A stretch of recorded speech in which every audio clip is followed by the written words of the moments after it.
I want you to avoid getting burned when you book a hotel this summer. There's some stuff you gotta know.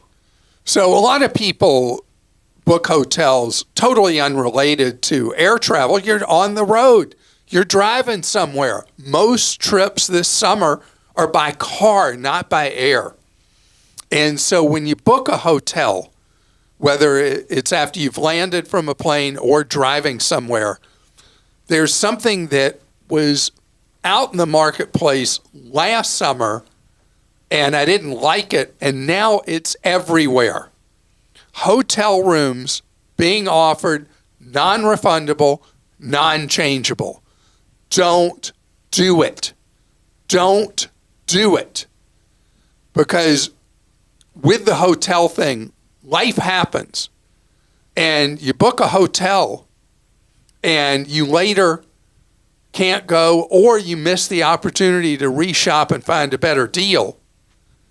Well, you're out your money. And I'm going to tell a story out of school on my middle brother. And he and I were talking about booking for a family event we were going to.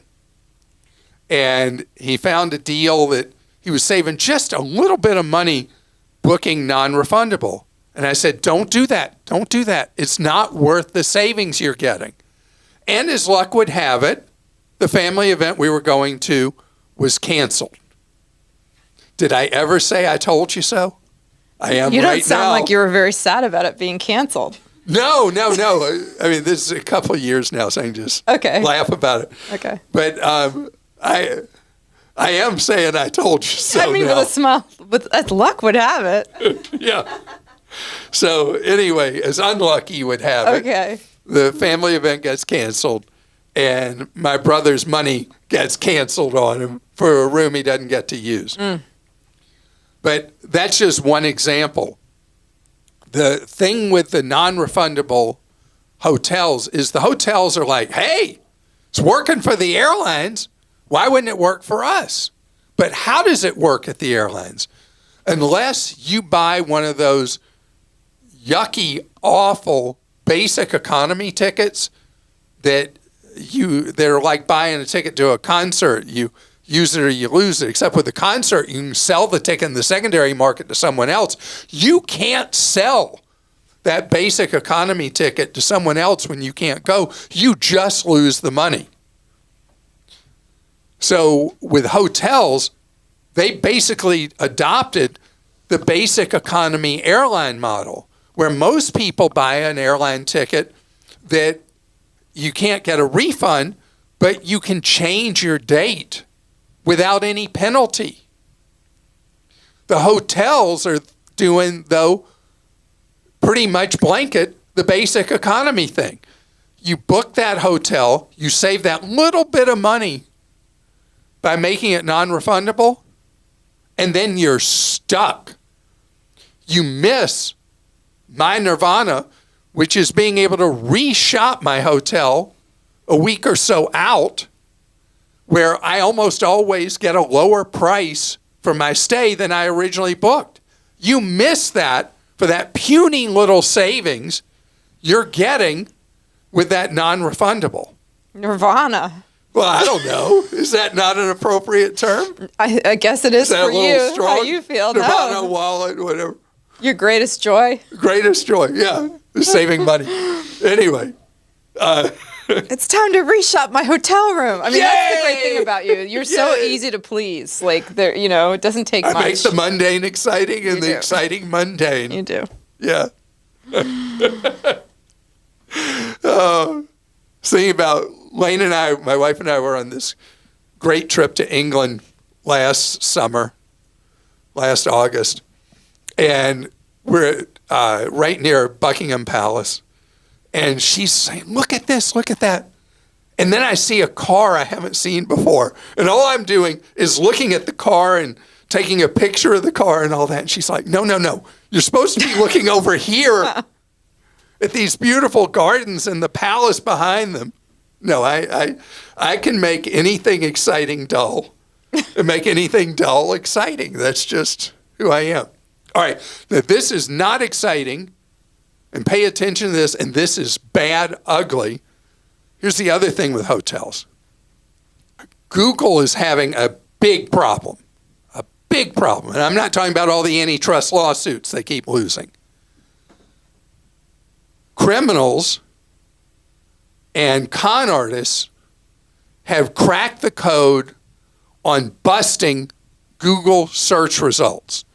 And as an example, let's say I'm searching for blah, blah, blah, blah hotel in Chicago for July. And so I'm searching for this particular hotel because I stayed there before and I loved it.